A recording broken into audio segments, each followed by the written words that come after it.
Hello, क्या आप पुरुष हैं जो कि 20 से 40 एज के हैं? क्या आप इरेक्टाइल डिस्फंक्शन की प्रॉब्लम से जूझ रहे हैं? हाँ, क्योंकि इरेक्टाइल डिस्फंक्शन अब सिर्फ बूढ़े लोगों का प्रॉब्लम नहीं रहा। यंग एज में भी आजकल इरेक्टाइल डिस्फंक्शन बढ़ते जा रहा है। पर हाँ, घबराइए नहीं, क्योंकि इरेक्टाइल डिस्फंक्शन का इलाज किया जा सकता है और सही इलाज से वो हमेशा के लिए ठीक भी किया जा सकता है। घबराइए नहीं, लेकिन इग्नोर भी मत करिए।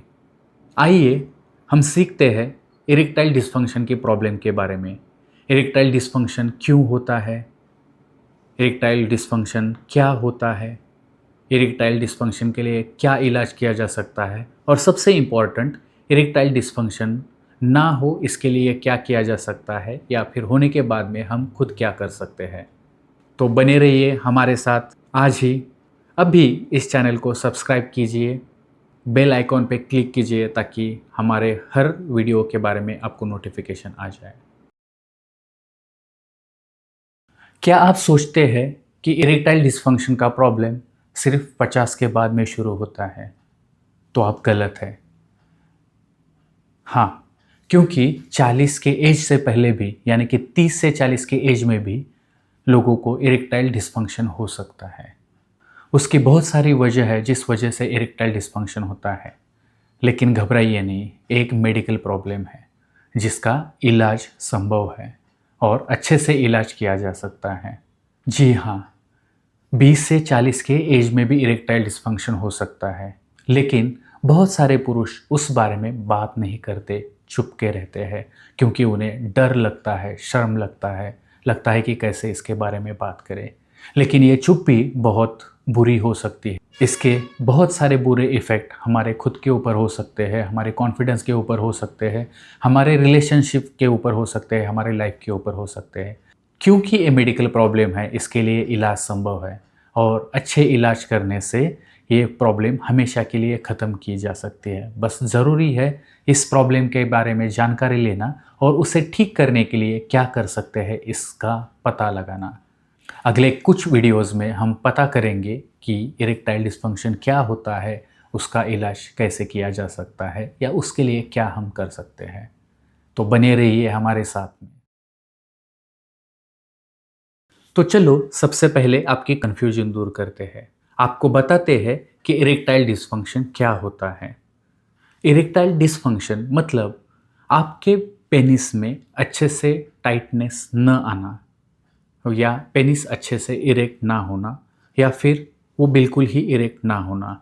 अगर आप सेक्स कर रहे हैं और सेक्स करते वक्त आपको अंदर डालने के लिए जितना टाइटनेस ज़रूरी है उतना टाइटनेस पेनिस में नहीं आ रहा है, या वो अंदर नहीं जा पा रहा है, या आप अंदर डालने के बाद में भी अगर उसका इरेक्शन चला जा रहा है और सेक्स पूरी तरह से कंप्लीट नहीं हो रहा है, तो उसको इरेक्टाइल डिस्फंक्शन कहा जाता है।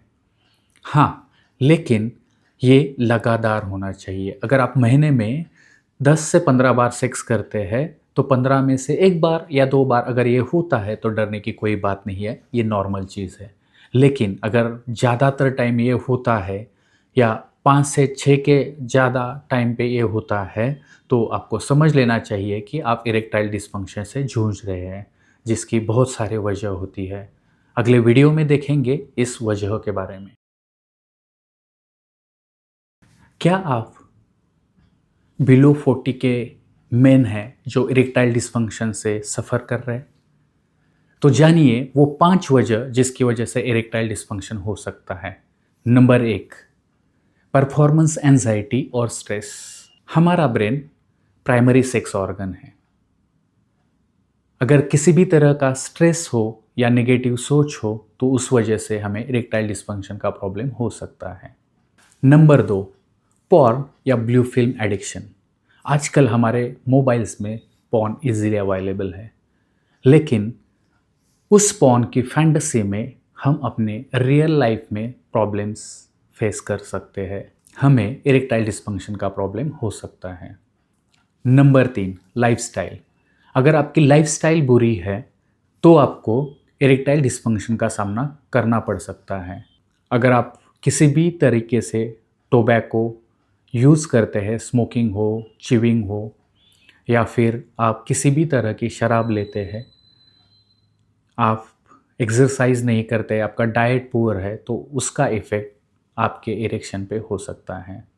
नंबर 4, मेडिकल प्रॉब्लम्स, डायबिटीज़ यानी कि शुगर की बीमारी, ब्लड प्रेशर, हाई कोलेस्ट्रॉल, ये कुछ ऐसी बीमारियां हैं जिसका इफ़ेक्ट ब्लड वेसल्स पे होता है और जिसकी वजह से इरेक्टाइल डिस्फंक्शन हो सकता है।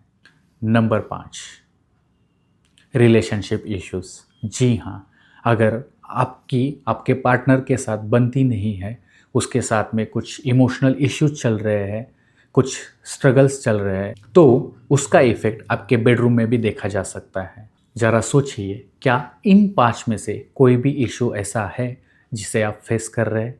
तो तुरंत ही उसे बदलने की कोशिश कीजिए, क्योंकि इस वजह से आपको इरेक्टाइल डिस्फंक्शन हो सकता है या हो रहा हो।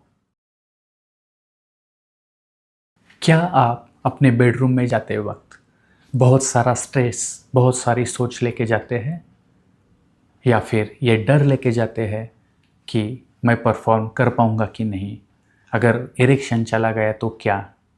बस यही एक सोच और आपका इरेक्शन सच में जा सकता है। हमारा ब्रेन एक सेक्स ऑर्गन है जहाँ से सेक्स की सभी इच्छाएं चालू होती है, या फिर सेक्स की सभी फंक्शनिंग चालू हो जाती है। अगर किसी भी वजह से, किसी भी प्रकार की स्ट्रेस की वजह से, या फिर किसी भी नेगेटिव सोच की वजह से अगर आपका ब्रेन परेशान है, तो आपको इरेक्शन नहीं आ पाएगा। आपकी बॉडी सजेस्ट कर रही है कि this is not good time, you need to take a break. इसके लिए आप क्या कर सकते हैं? आप बेडरूम में जाने से पहले कुछ रिलैक्सेशन टेक्निक्स यूज़ कर सकते हैं, जैसे कि डीप ब्रीदिंग यानी कि सांस, डीप सांस लेना और उसे धीरे धीरे छोड़ना। माइंडफुलनेस प्रैक्टिस कर सकते हैं, यानी कि पीछे वाली, आगे वाली सब चीज़ें छोड़ के अभी जो हो रहा है उस पे फोकस करना, और अपने परफॉर्मेंस के बारे में सोचने से ज़्यादा अभी जो आप सेंसेशन फील कर रहे हो, आप जो एंजॉय कर पा रहे हो, उसे एंजॉय करना। जो आपके रोज़मर्रा के स्ट्रेस है, जैसे कि वर्क प्रेशर हो, फाइनेंशियल इश्यूज़ हो, रिलेशनशिप इश्यूज़ हो, वो जो भी हो उसे सॉल्व करने की कोशिश करना ज़रूरी है, और उससे ब्रेक लेना भी ज़रूरी है। इसे कम करने के लिए आप अपनी हॉबीज़ को फॉलो कर सकते हैं, आप रेगुलरली एक्सरसाइज कर सकते हैं, आप मेडिटेशन कर सकते हैं। सबसे इम्पॉर्टेंट है, आप अपने पार्टनर से बात कीजिए, उनसे कहिए कि आप इस प्रॉब्लम से जूझ रहे हैं, आपको परफॉर्मेंस का स्ट्रेस हो रहा है। अगर सपोर्टिव पार्टनर हो तो इस पे इजीली ओवरकम किया जा सकता है। और हाँ, अगर ये प्रॉब्लम फिर भी रहे तो आपके पास वाले सेक्सोलॉजिस्ट को ज़रूर दिखाइए, या फिर आप हमसे भी ऑनलाइन कंसल्टेशन ले सकते हैं। डॉक्टर साहब, मैं जब पॉर्न देखता हूँ तो मुझे टाइटनेस बराबर आता है, लेकिन मैं जब पार्टनर के साथ में होता हूँ तो मुझे इरेक्शन ही नहीं आता। 40 के नीचे वाले उम्र के बहुत सारे पेशेंट्स मुझे इस बारे में पूछते हैं। कुछ लोग पूछते हैं कि पॉर्न देखना अच्छा है या बुरा। सच में देखा जाए तो पॉर्न वैसे विलन नहीं है। कभी कभार पॉर्न देखना अच्छा हो सकता है, लेकिन अगर आप उसे बार बार देख रहे हैं, आप एक्सट्रीम कंटेंट देख रहे हैं, आपको हर बार नया कुछ तो लगता है, तो आपको पॉर्न की एडिक्शन हो सकती है, और ये आपके रियल लाइफ सेक्स में या इरेक्शन में प्रॉब्लम्स कर सकती है। जी हाँ, जब आप बार बार पॉर्न देखते हैं, आपको एक्सट्रीम कंटेंट लगता है, हमेशा न्यू या नॉवेल्टी लगता है, तो इसका मतलब है आपके ब्रेन का रिवॉर्ड सिस्टम सेटअप बदल गया है, आपका ब्रेन रिवायर हो चुका है, और उस वजह से आपको इरेक्शन आने में दिक्कत आ रही है। इसे पॉर्न इंड्यूस्ड इरेक्टाइल डिस्फंक्शन भी कहा जाता है। तो चलिए देखते हैं इसके लिए क्या कर सकते हैं। सबसे पहले तो पॉर्न डिटॉक्स लीजिए। कम से कम 30 दिन के लिए पॉर्न वीडियोस या ब्लू फिल्म्स मत देखिए। दूसरी चीज़, आप उन पॉर्न की फैंटेसी में मत जिए। रियल लाइफ सेक्स कोई मूवी सीन नहीं होता। शाहरुख खान को जब प्यार होता है तो उस टाइम पे जैसे वायोलिन बजता है, फ्लावर्स बरसते हैं, ऐसे रियल लाइफ में कभी नहीं होता, वो सिर्फ मूवी में होता है। वैसे ही वैसी आवाज़ें, वैसे इमोशंस या वैसा एक्साइटमेंट ये रियल लाइफ में नहीं हो सकता, वो सिर्फ मूवी में दिखाया जाता है। इसे एक्सेप्ट कीजिए। और सबसे इम्पॉर्टेंट है, आपके फैंटेसी में जीने के बजाय अभी जो आप कर रहे हो उसे एंजॉय कीजिए। किसिंग हो, टचिंग हो या और भी कुछ चीज़ें हैं जो आप कर रहे हो, इसे सेंस करने का, उसे एक्सपीरियंस करने का, उसे एंजॉय करने का कोशिश कीजिए। हाँ, इस तरह से आपके रिवायर्ड ब्रेन को फिर से रीसेट किया जा सकता है, उसको रिवायर किया जा सकता है और पॉर्न इंड्यूस्ड इरेक्टाइल डिस्फंक्शन से बाहर निकला जा सकता है। अगर फिर भी आप इस समस्या से जूझ रहे हैं, आपका इरेक्टाइल डिस्फंक्शन कम नहीं हो रहा है, तो हो सकता है कि वो मेडिकल प्रॉब्लम हो, आपको उसके लिए ट्रीटमेंट की ज़रूरत हो सकती है और उस कंडीशन में आपके पास वाले सेक्सोलॉजिस्ट को ज़रूर दिखाइए। आप बेडरूम के बाहर कैसे जीते हैं या आपकी लाइफस्टाइल कैसी है, उस हिसाब से आपकी बेडरूम वाली लाइफस्टाइल डिसाइड होती है या सेक्स लाइफ डिसाइड होती है।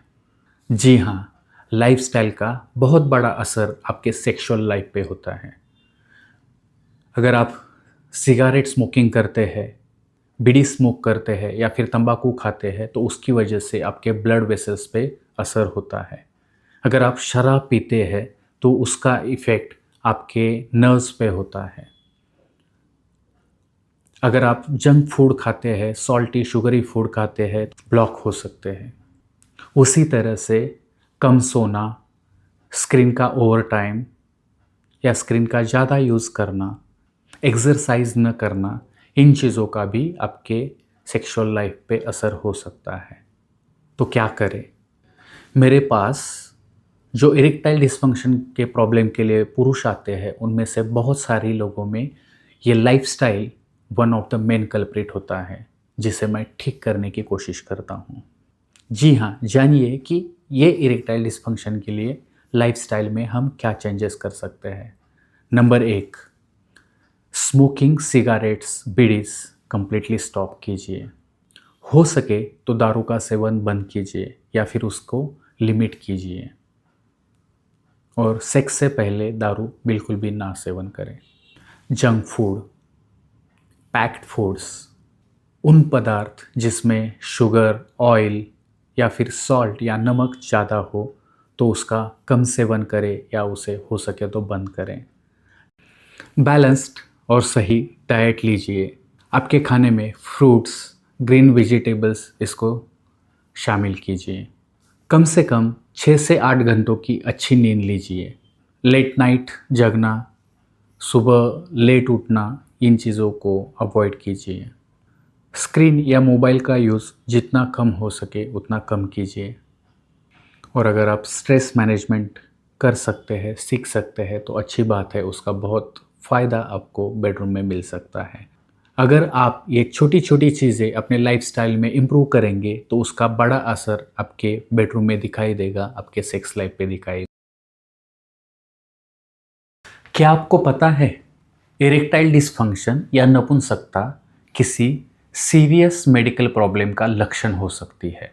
जी हाँ, ऐसे बहुत सारे मेडिकल प्रॉब्लम्स हैं जिसकी वजह से इरेक्टाइल डिस्फंक्शन हो सकता है। डायबिटीज़ मेलाइटस यानी कि शुगर की बीमारी, हाइपरटेंशन यानी कि ब्लड प्रेशर की बीमारी, हाई कोलेस्ट्रॉल, हार्ट डिसीजेस यानी कि दिल की बीमारी, ये ऐसी कुछ बीमारियां हैं जिसकी वजह से हमें इरेक्टाइल डिस्फंक्शन या नपुंसकता हो सकती है। इरेक्शन आना या टाइटनेस आना, इसके लिए ब्लड वेसल्स और नर्व्स बहुत इम्पॉर्टेंट होती है। और जिन बीमारियों के बारे में हम बात कर रहे हैं उस वजह से हमारे ब्लड वेसल्स पर और नर्व्स पर इफ़ेक्ट होता है और जिस वजह से हमें इरेक्टाइल डिस्फंक्शन हो सकता है। बहुत लोगों में देखा जा चुका है कि जिन लोगों को हार्ट अटैक आता है या दिल की बीमारियां आती है या दिल का दौरा आ जाता है, उन लोगों में इरेक्टाइल डिस्फंक्शन या नपुंसकता की हिस्ट्री होती है। और इसी वजह से इरेक्टाइल डिस्फंक्शन या नपुंसकता को इग्नोर करना, उसकी तरफ ध्यान न देना, किसी बड़ी बीमारी को या फिर बड़े डेंजर को न्योता देने जैसा है। इरेक्टाइल डिसफंक्शन सिर्फ एक सेक्सुअल प्रॉब्लम नहीं है, ये बड़ी मेडिकल प्रॉब्लम भी हो सकती है। अगर आप इरेक्टाइल डिसफंक्शन या नपुंसकता से जूझ रहे हैं तो आप जल्दी से सेक्सोलॉजिस्ट को दिखाइए, आपका पूरा हेल्थ चेकअप कीजिए। अगर उस हेल्थ चेकअप में कुछ निकल कर आता है तो उस बीमारी का इलाज कीजिए, क्योंकि अगर वो जड़ से बीमारी ठीक हो गई तो इरेक्टाइल डिसफंक्शन या नपुंसकता अपने आप से ठीक हो सकती है या फिर उसमें अच्छा रिजल्ट मिल सकता है। और अगर दवाइयों की ज़रूरत पड़े तो डॉक्टर के सलाह के बिना आप दवाइयाँ मत लीजिए, खुद से दवाइयाँ लेना डेंजरस हो सकता है। नपुंसकता या इरेक्टाइल डिसफंक्शन आपको ये सजेस्ट कर रहा होता है कि कुछ तो गलत है, बॉडी में कुछ तो गलत है, आप उसे ध्यान से सुनिए। सिर्फ आप अपनी सेक्स लाइफ ही नहीं बचा सकते, आप अपनी ज़िंदगी भी बचा सकते हो। अच्छा सेक्स होने के लिए दोनों पार्टनर्स में रिश्ता अच्छा होना ज़रूरी होता है।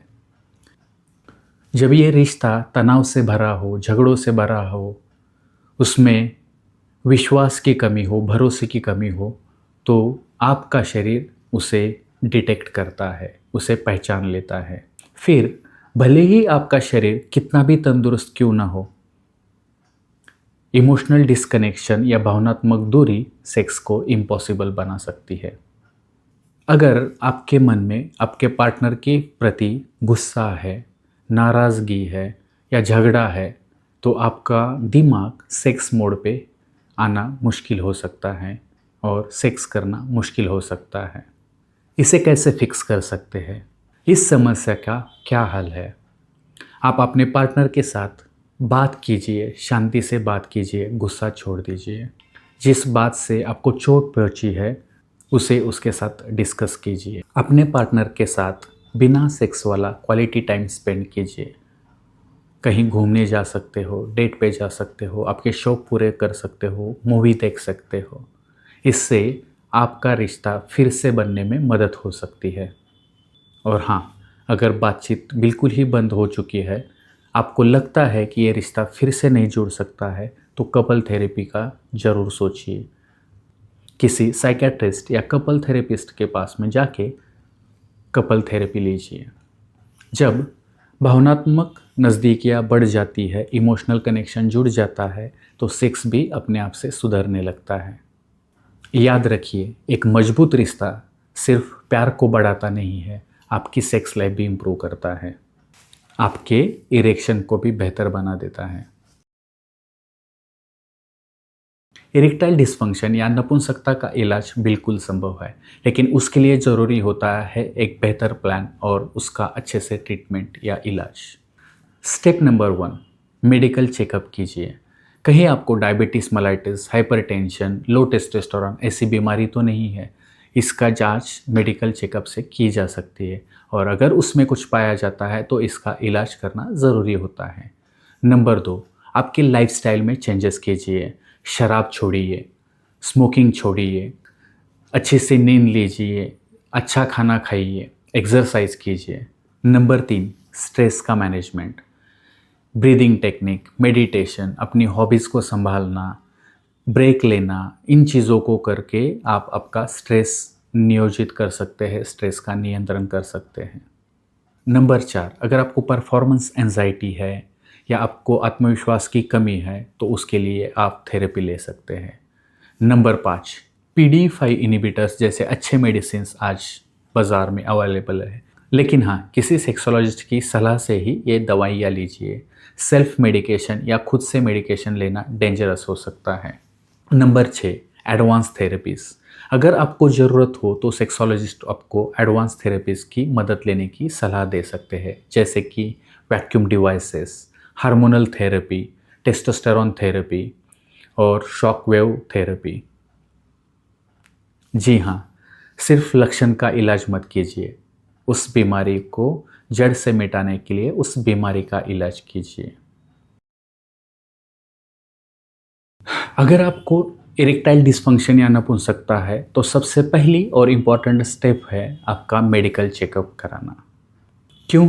क्योंकि इरेक्टाइल डिस्फंक्शन किसी अंडरलाइंग मेडिकल प्रॉब्लम का सिग्नल हो सकता है, जैसे कि डायबिटीज़ मेलाइटस यानी कि शुगर की बीमारी हो, हाई कोलेस्ट्रॉल हो या लो टेस्टोस्टेरोन हो।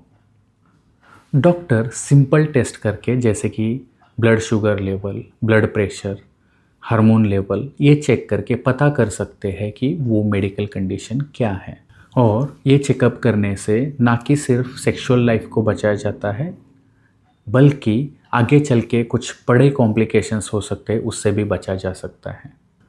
याद रखिए, आपके डॉक्टर से इन सिम्टम्स के बारे में अच्छे से बात कीजिए, फ्रैंकली बात कीजिए। और ये भी याद रखिए कि मेडिकल चेकअप करना एक स्मार्ट डिसीजन है, क्योंकि जितने जल्दी हमें इस वजह का पता चल जाता है, मेडिकल कंडीशन का पता चल जाता है, उतने ही फास्ट, इजीली और इफ़ेक्टिवली उसका ट्रीटमेंट किया जा सकता है।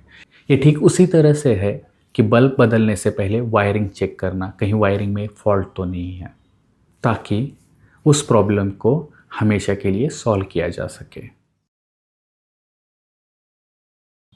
इरेक्टाइल डिस्फंक्शन या नपुंसकता को ठीक करने के लिए लाइफस्टाइल में चेंजेस करना बहुत बड़ा ज़रूरी होता है। स्मोकिंग करने से आपके ब्लड वेसल्स पे इफ़ेक्ट होता है। आप अल्कोहल पीते हैं तो उसका नर्व्स पे इफ़ेक्ट होता है। आप एक्सरसाइज नहीं करते हैं, वेट बढ़ता है तो उसका इनडायरेक्ट इफ़ेक्ट आपके बॉडी पे होता है, सेक्स लाइफ पे होता है। तो भैया, सबसे पहली बात है स्मोकिंग को बिल्कुल बंद कीजिए। इस एक वजह से ही आपका इरेक्टाइल डिस्फंक्शन हमेशा के लिए ठीक हो सकता है। नंबर 2, शराब का सेवन हो सके तो बंद कीजिए, नहीं तो उसको लिमिट कीजिए। अगर करना ही है तो वो सेक्स के पहले मत कीजिए। नंबर 3, हफ्ते में कम से कम 4-5 बार डेली 40 मिनट एक्सरसाइज कीजिए। जब आप एरोबिक्स, रनिंग, जॉगिंग ऐसे एक्सरसाइज करते हैं तो आपके बॉडी का और पेनिस का ब्लड फ्लो बढ़ता है और उसका अच्छा इफेक्ट इस पे होता है। जब आप स्ट्रेंथ ट्रेनिंग करते हैं तो आपका टेस्टोस्टेरोन बूस्ट होने में उससे मदद होती है। नंबर 4, स्लीप पे कॉम्प्रोमाइज़ मत कीजिए। कम से कम 6 से 8 घंटे की अच्छी नींद लीजिए। नंबर 5, स्क्रीन का कम से कम यूज़ कीजिए। हो सके तो सिर्फ ज़रूरी कामों के लिए ही स्क्रीन का यूज़ करें। नंबर 6, अपने डाइट पे फोकस करें। Junk foods, salty, sugary, oily foods हो सके तो कम से कम सेवन कीजिए। बैलेंस्ड और अच्छा खाना खाइए। आपके खाने में फ्रूट्स और ग्रीन लीफी वेजिटेबल्स का ज़्यादा से ज़्यादा समावेश करें।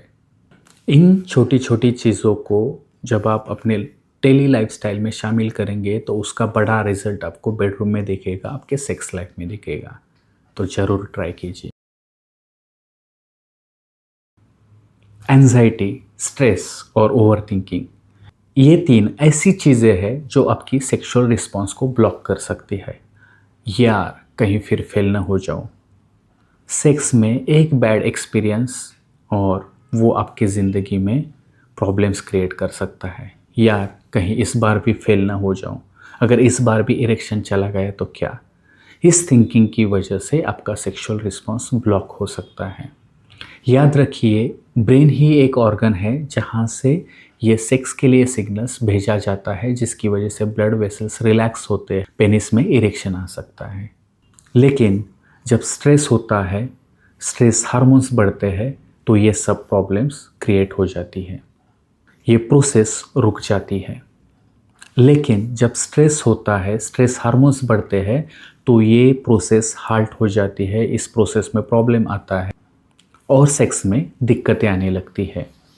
इसे कैसे फिक्स किया जा सकता है? जब आप बेडरूम में जाए उससे पहले माइंडफुलनेस की प्रैक्टिस कर सकते हो, रिलैक्सेशन टेक्निक्स का यूज़ कर सकते हो, जैसे कि डीप ब्रीथिंग हो, मेडिटेशन हो। जब आप बेडरूम में जाते हो तो परफॉर्मेंस की सोचने के बजाय एन्जॉयमेंट के बारे में सोचिए, सेंसेशन के बारे में सोचिए, जो आपको फील हो रहा है उसके बारे में सोचिए। जो भी स्ट्रेस आपके लाइफ में हो, वर्क स्ट्रेस हो या कोई और स्ट्रेस हो, उसको कम करने की कोशिश कीजिए। उस इशू को हैंडल करना सीखिए, ब्रेक लीजिए, हॉबीज़ मेंटेन कीजिए, एक्सरसाइज कीजिए, अपनी स्लीप क्वालिटी को इम्प्रूव कीजिए, आपकी स्लीप क्वालिटी इम्प्रूव होने से आपको टेस्टोस्टेरोन बढ़ सकता है, आपका मूड इम्प्रूव हो सकता है।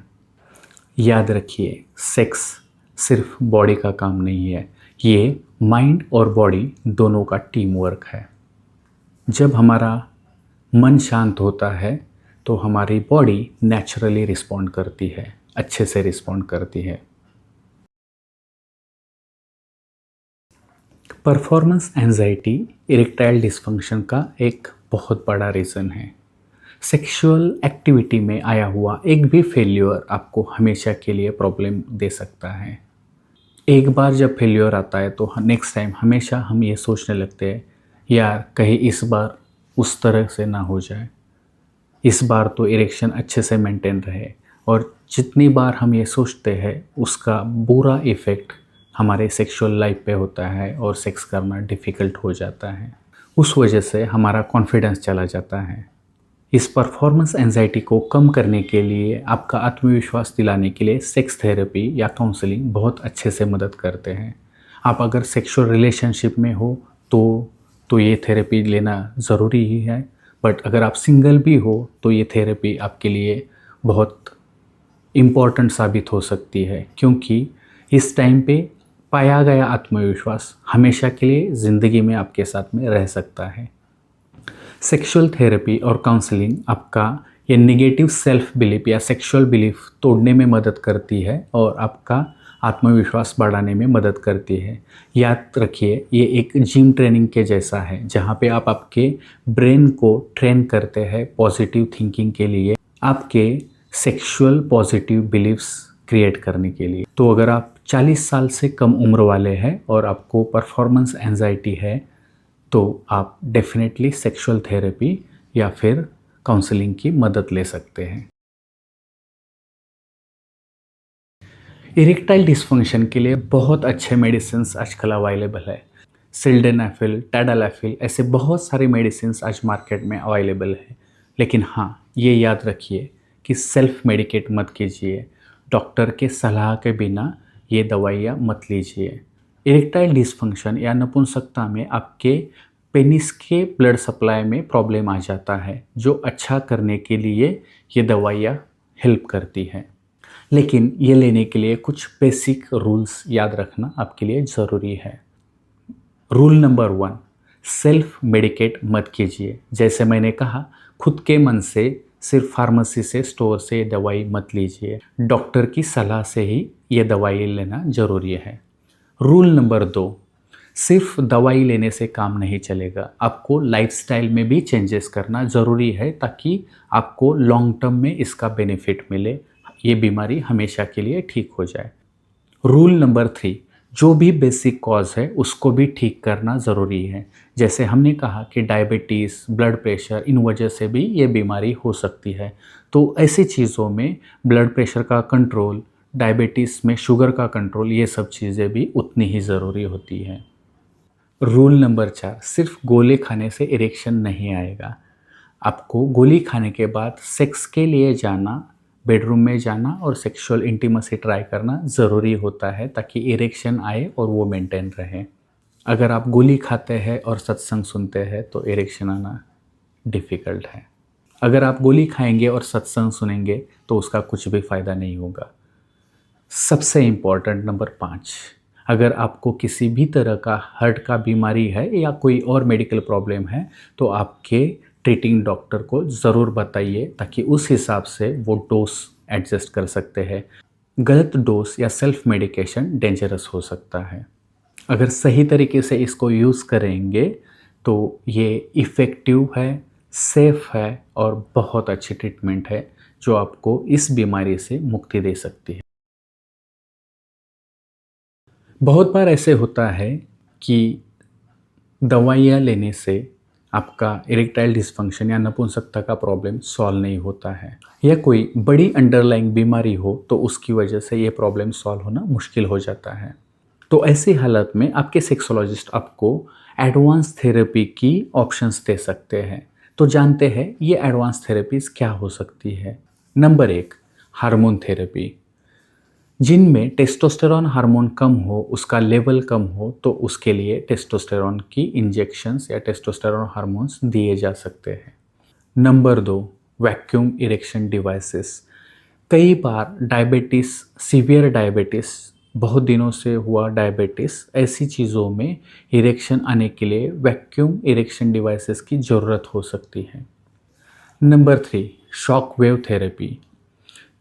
ये नई थेरेपी है जिसकी वजह से आपके पेनिस में नए ब्लड वेसल्स तैयार हो सकते हैं। याद रखिए कि ये फर्स्ट लाइन ट्रीटमेंट नहीं है। आपकी प्राइमरी ट्रीटमेंट अगर फेल होती है, उससे आपको फ़ायदा नहीं होता है या आपको कुछ क्रोनिक बीमारी होती है, तो सिर्फ इसी कंडीशन में आपके डॉक्टर्स या सेक्सोलॉजिस्ट आपको ये थेरेपीज़ सजेस्ट करते हैं।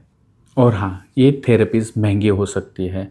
ये स्टेप उठाने से पहले या ट्रीटमेंट लेने से पहले आपके डॉक्टर से उसके एडवांटेजेस, डिसएडवांटेजेस, कॉस्ट, इसके बारे में चर्चा ज़रूर कीजिए। याद रखिए, इरेक्टाइल डिस्फंक्शन या नपुंसकता का हर केस ठीक किया जा सकता है। बस ज़रूरत होती है अच्छे प्लान की और उसे अच्छी तरह से ट्रीट करने की। बस सही अप्रोच और पेशेंस से इसको ठीक किया जा सकता है। तो गिव अप मत कीजिए।